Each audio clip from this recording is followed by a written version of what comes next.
যে সকল বেকারদেরকে নিয়ে একটা বড় সড়ো ভোট ব্যাংক তৈরি করা যায়, সেই বেকাররাই এখন লাঞ্ছনার শিকার। আর তার কারণে বেকারদের জন্যে, বেকারদের হয়ে এক রাজনৈতিক দল এবার মাঠে নামলো, যার নাম ককরোচ জনতা পার্টি। এই ককরোচ জনতা পার্টি গড়ার পেছনে রয়েছে মূল এক কারণ, যেখানে চিফ জাস্টিস অফ ইন্ডিয়ার মুখে শোনা গেছে যে বেকাররা নাকি কোনো কাজ না পেলেই ককরোচের মতো আচরণ করতে থাকে। কেউ অ্যাক্টিভিস্ট হয়ে যান, কেউ বা সাংবাদিক, কেউ বা বারবার সরকারের ওপর হামলা করতে থাকে, বারবার সরকারকে প্রশ্ন করতে থাকে।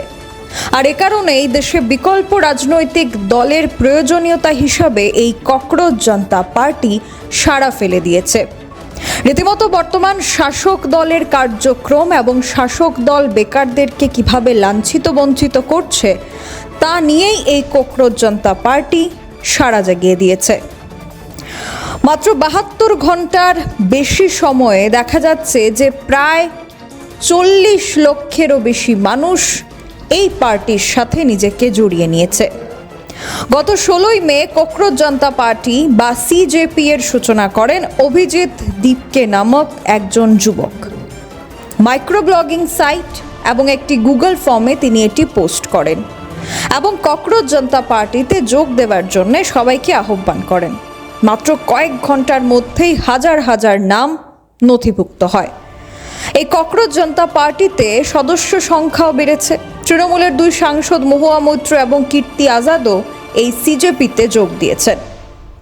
সুপ্রিম কোর্টের প্রধান বিচারপতি সূর্যকান্ত মিশ্রর একটি বক্তব্যকে ঘিরে একটি মামলা শুনানি চলাকালীন সময় তিনি বেকারদের, বেকার ছেলে মেয়েদের আরশুলা এবং পরজীবীর সঙ্গে তুলনা করেন।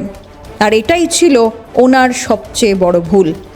সিজিআই সূর্যকান্ত মিশ্র বলেন, অভিযোগ করেন বেকার ছেলে মেয়েরা যখন কিছু করতে পারে না তখন তারা সাংবাদিকতা, আরটিআইয়ের মতো সমাজসেবামূলক কাজ এবং আইনের পেশায় প্রবেশ করে।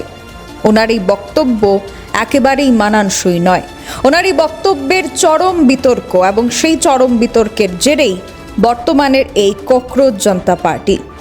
যদিও এই ককরোচ জনতা পার্টি বর্তমান সময়ে দাঁড়িয়ে জেনজি এবং বেকারদের হয়ে কাজ করবে, যে সকল বেকাররা বছরে কোটি কোটি রোজগারের দাবি করা বর্তমান শাসক দলের বিপক্ষে তাদের দাবি জানিয়ে প্রশ্ন করছে। তাহলে কি বর্তমানে দেশের বেকাররা কোনো ভোট ব্যাংক নয়, যার কারণে বেকারদের দিকে মুখ ফিরে তাকাতে চাইছে না সরকার? তারই মধ্যে সুপ্রিম কোর্টের চিফ জাস্টিসের এমন বক্তব্য কোনোভাবেই মেনে নেওয়া যায় না। চিফ জাস্টিসের অপসারণের দাবি করা হচ্ছে বিভিন্ন মহল থেকে। Bureau report, social Bangla. Step into a place full of new ideas and opportunities at Techno India University Tripura, where you learn, grow and build your future. A place that truly helps your dreams become a reality.